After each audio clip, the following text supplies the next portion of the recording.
नमस्ते। आज हम लोग का 118th नेशनल डे है। तो ये नेशनल डे हर साल मनाता है। ये एक ऐसे दिन है जिसको हम लोग याद करता है और इसको जो बिता हुआ कल के लिए हम लोग एक रेस्पेक्ट पे करता है। हर साल हम लोग काफ़ी धूमधाम से मनाता है। और एक चीज़ हमेशा हम लोग का भूटान का नागरिक लोग एक समय के लिए इंतज़ार करता है। वो क्या है? राजा का जो भाषण है। तो हर साल राजा हम लोग को नागरिक लोग को एक भाषण देता है। तो उस भाषण में पहले क्या हुआ है, आप क्या कल क्या होना है, सब वो बता देता है। तो इसीलिए हम हमेशा एक साल में ये भाषण के लिए बहुत बेरामी से इंतज़ार करके बैठते हैं हम लोग। मैजेस्टी ने क्या क्या मैसेज थे? तो मैसेज ज़्यादा तो एक था कि हम लोग कहाँ से आया है। एक छोटा देश के नाते हम लोग कहाँ से आके चल के आए हैं। 1907 में भूटान का नागरिक लोग ने सब मिलके एक एग्रीमेंट दिया था कि खोंसर उगेन वांगचुक को राजा बनाएगा। और सब ने एक एग्रीमेंट बनाया और सब रिप्रेजेंटेटिव था। सो हर हम लोग का एक डिस्ट्रिक्ट होता है, ऐसे उसका रिप्रेजेंटेटिव था। फिर हम लोग को धर्म से भी रिप्रेजेंटेटिव था। वो लोग सब ने मिलके आया कि ये भूटान के सुरक्षा के लिए, भूटान की शांति के लिए और भूटान के आने वाले कल के लिए हम लोग को बहुत लीडर होने से अच्छा नहीं होगा, तो एक लीडर को चुनना पड़ेगा। तो उसी हिसाब से तो खोंसर उगेन वांगचुक पहली राजा को चुना कर उसको राजा बनाया। तो उसमें लिखा है कि उसका ही परिवार राजा बनेगा, वही भूटान को चलाएगा इसीलिए। तो इसीलिए तो हम लोग, जैसे मैंने बताया था कि हर साल हम लोग इंतज़ार करता है, धूमधाम से मनाता है। तो एक हम लोग ग्रैटिट्यूड पे करते हैं और आने वाले कल के लिए। तो हमारा अभी पांचवा राजा हिज मैजेस्टी जिग्मे खेसर नामग्याल वांगचुक ने उसके हमेशा वो भविष्य, हमारा भविष्य के लिए क्या करना चाहिए वो बताया था। तो आज ज़्यादा सो सब गेलिफू माइंडफुलनेस के सिटी की तरफ जीएमसी के बारे में था।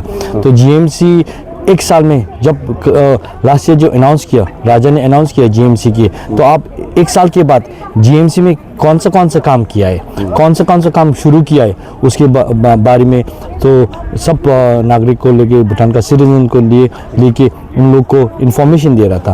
तो वो राजा ने सुनाया कि गेलिफू एयरपोर्ट शुरू हो गया। वो गेलिफू एयरपोर्ट शुरू, फिर एक बात खास क्या है, जो भूटान और जीएमसी सिर्फ भूटान के लिए नहीं है, ये दुनिया के लिए।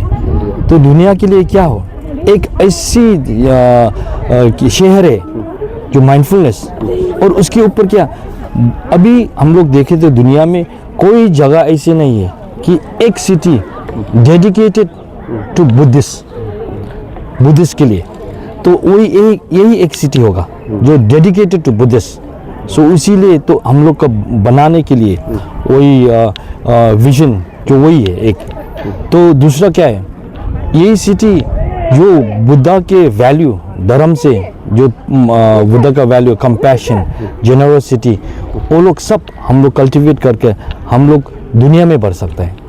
तो इसी के साथ जो बिजनेस भी आएगा उसी हिसाब से होगा, जो करेगा हमेशा सत्य के साथ, कंपैशन के साथ, करुणा के साथ ना, वही होगा। तो इसीलिए तो और दूसरा क्या है, वो जो जीएमसी में एक क्या बोलेगा, गर्व का बात क्या है, जो आदमी लोग, हर भूटानीज नागरिक कंट्रीब्यूशन करना चाहते हैं तो इस जीएमसी बनाने के लिए। तो इसीलिए वो जो वॉलंटियर प्रोग्राम बनाया था, जो उसमें भी आदमी लोग बहुत आया है। तो अभी तक 17,000 आदमी लोग ने वॉलंटियर के प्रोग्राम में शामिल किया है। तो उन लोग ने इधर आके जो एयरपोर्ट बनाने के शुरू से उन लोग जो दूसरा पार्क लोग बन रहा है उसमें भी उन लोग ने मदद किया। तो उन लोग अपने आप आके तो इस शहर को बनाना चाहता है। तो ये एक गर्व की बात है। वही जो राजा हम लोग को सुना रहा था कि वो जो सिटी बनेगा, ये सिर्फ एक वजह से बनेगा, वो है भूटान का नागरिक लोग ने। तो उन लोग के पास हिम्मत है, उन लोग के पास जो क्या बोलेगा एफर्ट है, उन लोग के पास जो डेडिकेशन है, उसी से बनेगा। दूसरा कुछ से नहीं बनेगा। वो नहीं होने से ये शहर नहीं बन सकता है, वही बता रहा था। और दूसरा वो बता रहा था कि जब ये शहर के लिए प्लान हुआ था तो वो जो हम लोग का धर्म का गुरु है, गुरुजी लोग हैं, उन लोग ने आके बोला कि हम लोग भी इसमें शामिल होना चाहते हैं, हम लोग भी अपने तरह से मदद करेगा। तो इसीलिए तो जो राजा ने ऐसे अभी तक 14 स्पिरिचुअल साइट्स का तो वो अप्रूवल किया है, तो उन लोग वो सब बनेगा। तो पहली शुरुआत हमारा जो एयरपोर्ट और वो स्पिरिचुअल सेंटर्स के साथ होगा।